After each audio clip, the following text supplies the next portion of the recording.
The invitation was never meant to change anyone's life. It was supposed to humiliate one man for a few awkward minutes in front of the most powerful executives in the country. But the moment the quiet single father pulled out the chair beside the CEO and calmly took his seat, something impossible happened. One by one, billion-dollar rivals silently stood, closed their portfolios, and walked out of the room without saying a single word. The board members froze. The investors stopped breathing.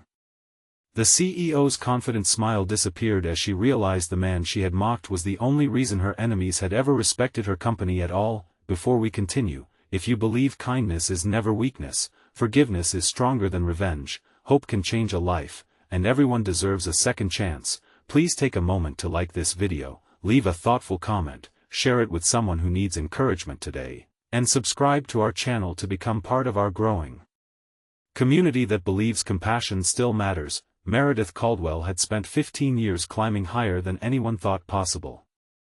She became one of the youngest CEOs in the country after transforming a struggling engineering company into an industry leader. Newspapers admired her intelligence. Television hosts praised her confidence. Investors celebrated her fearless decisions. Yet behind every headline was a woman who had slowly convinced herself that emotions belonged to ordinary people while success belonged only to those willing to ignore them. Her board admired results, not kindness, and over time she accepted their belief as her own. Across the city, Rowan Mercer measured success very differently.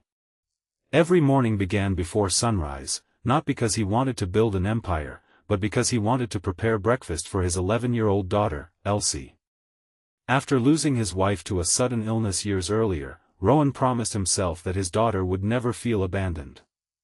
He repaired machinery during the day, helped elderly neighbors fix broken appliances on weekends, and quietly volunteered at a community workshop teaching unemployed workers practical skills. Money was always tight, yet no one ever left his small garage without receiving help. Years before Meredith became famous, Rowan had worked inside the same engineering company.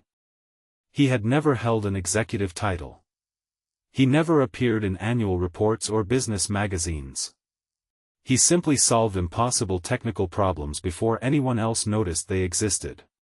Whenever disagreements threatened to destroy partnerships, Rowan somehow convinced people to cooperate. He understood machines, but even more importantly, he understood people. When Meredith inherited the company after her father's retirement, Rowan respectfully disagreed with several aggressive restructuring plans. His advice was dismissed as outdated, and eventually he resigned without creating drama.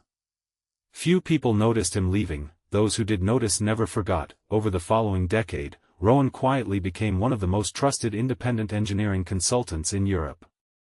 He refused enormous salaries, choosing projects that improved hospitals, bridges, water systems, and emergency infrastructure instead of chasing luxury contracts. Competitors trusted his honesty even when they competed against one another. Suppliers believed his word without demanding lengthy contracts. Government agencies respected his integrity because he never accepted favors or hidden commissions. His reputation spread without advertisements because people remembered how he treated them. Meredith barely remembered his name. Her company soon faced its greatest challenge. 5 international corporations formed an alliance that threatened to dominate every contract her business relied upon. She organized an enormous negotiation intended to prove her strength. Hundreds of guests were invited. Industry journalists filled the conference center. Advisors suggested creating an image of confidence, even humor, to weaken the tension. Someone browsing old employee records jokingly mentioned Rowan Mercer. Another executive laughed and said inviting the former technician would make everyone smile. They imagined he would arrive wearing inexpensive clothes, looking completely out of place among billionaires. Meredith, believing the harmless prank might lighten the atmosphere, approved the invitation herself. When Rowan received the elegant envelope, he almost declined. His daughter encouraged him to attend. She reminded him that dignity never depended on the intentions of others. She ironed his only formal jacket until every crease disappeared. She smiled proudly as he left home carrying nothing except a weathered leather notebook that had traveled with him for years. the conference hall sparkled beneath bright daylight pouring through enormous glass walls. Cameras flashed continuously as influential guests greeted one another with polished smiles. Expensive watches reflected sunlight across marble floors. Rowan entered quietly.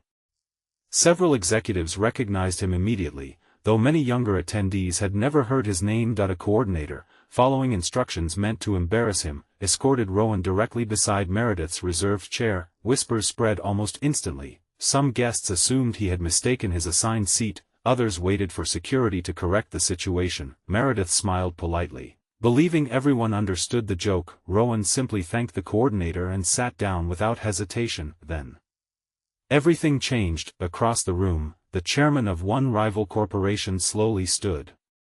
His colleagues followed. Another delegation quietly packed their documents. Soon representatives from every competing company rose simultaneously.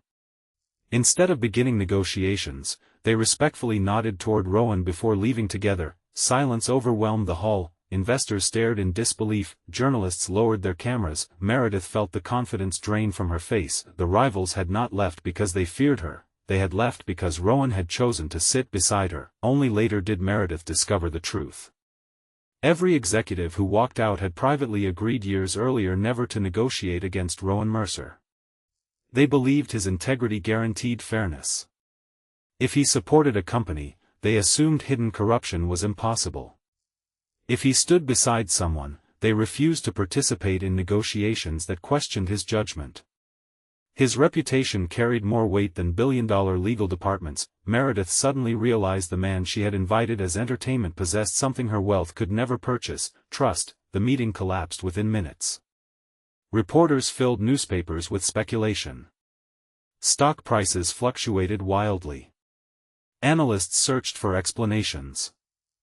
Meredith privately requested a meeting with Rowan, expecting him to celebrate her embarrassment. Instead, Rowan returned to repairing equipment at the community workshop before collecting Elsie from school. When Meredith finally visited his modest garage days later, she found him teaching several unemployed workers how to restore damaged generators.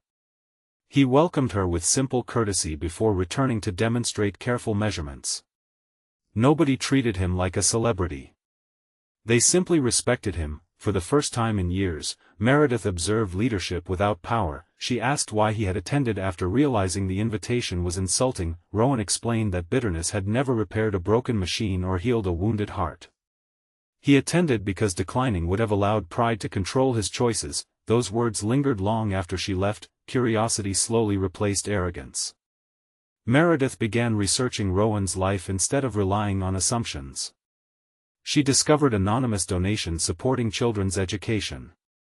She learned hospitals continued using emergency equipment because Rowan repaired it free of charge. Families kept clean drinking water after storms because he volunteered without publicity. Retired workers credited him with helping them rebuild careers after layoffs. Everywhere she looked, she found quiet kindness hidden beneath ordinary routines. None of it appeared on social media, none of it generated headlines, yet thousands of lives had quietly improved because one man believed helping people mattered more than receiving recognition. Meredith looked honestly at her own reflection for perhaps the first time in years. She had accumulated awards, luxury homes, prestigious interviews, and financial success beyond imagination. Yet people admired Rowan with genuine affection while many merely feared disappointing her. The realization hurt. Months later another crisis struck. A structural failure threatened one of Meredith's largest manufacturing facilities during business hours. Hundreds of employees required immediate evacuation while engineers struggled to prevent catastrophic damage.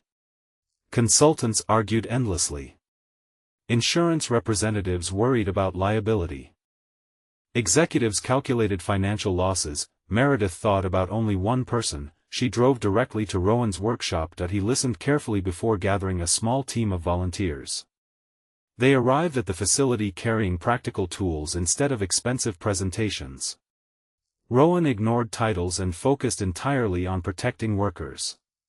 Within hours he identified the hidden engineering flaw that countless specialists had overlooked.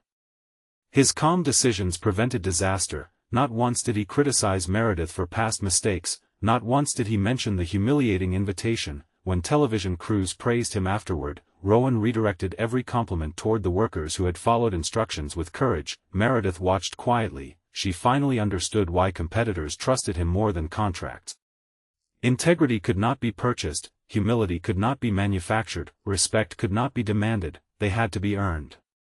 Through thousands of invisible decisions made when nobody was watching, the board urged Meredith to hire Rowan permanently with an extraordinary salary.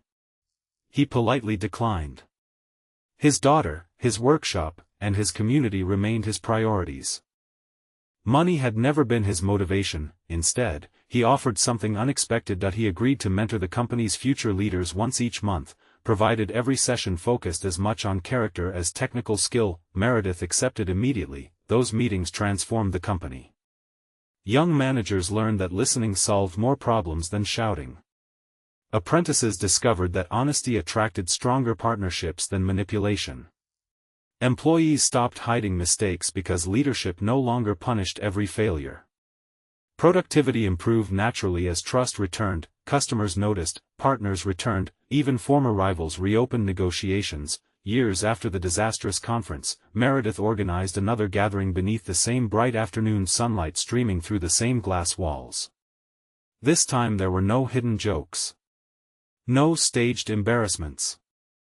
No calculated displays of superiority. Before every guest arrived, Meredith personally placed a simple nameplate beside her own, Rowan Mercer. When he entered, the entire room rose in respectful applause without anyone asking them to do so. Meredith publicly admitted that the greatest lesson of her career had not come from an expensive consultant or prestigious university. It came from a single father who proved that true influence begins with serving others instead of controlling them. She thanked Rowan for answering cruelty with grace, pride with patience, and humiliation with forgiveness. Many executives wiped away quiet tears. Rowan accepted the recognition with the same gentle humility that had defined his entire life. He reminded everyone that businesses succeed because people trust one another, families survive because people forgive one another, and communities become stronger whenever ordinary individuals choose kindness even when nobody is watching. Elsie, now older and more confident, watched proudly from the audience. She remembered ironing her father's old jacket years earlier before the invitation that almost became an insult. Looking around the room filled with respected leaders standing in honor of the man she simply called Dad, she understood that the richest inheritance a parent could ever leave was not wealth but character. Meredith eventually established scholarship programs for single parents returning to education and vocational training, inspired by Rowan's lifelong belief that opportunity should never depend on someone's circumstances. She no longer measured success only through quarterly reports but through lives improved because her company chose compassion alongside ambition. The story that began as an attempted joke became a lesson repeated throughout the business world for years. People remembered neither the expensive conference nor the abandoned negotiations as much as they remembered the quiet man whose reputation was built not by power, but by everyday acts of honesty. They remembered that respect earned through kindness could silence rooms that money never could. Before this story ends, we'd love to hear from you. Please leave a meaningful comment sharing a moment when someone's kindness or forgiveness changed your life, or tell us whether you believe character is more valuable than success. If this story touched your heart, please like this video, leave a meaningful comment, share it with someone who needs hope today, and subscribe to our channel so you never miss another emotional journey. May we all remember that the strongest seat in any room is never reserved for the richest or the loudest person, but for the one whose quiet goodness has earned the trust of everyone around them.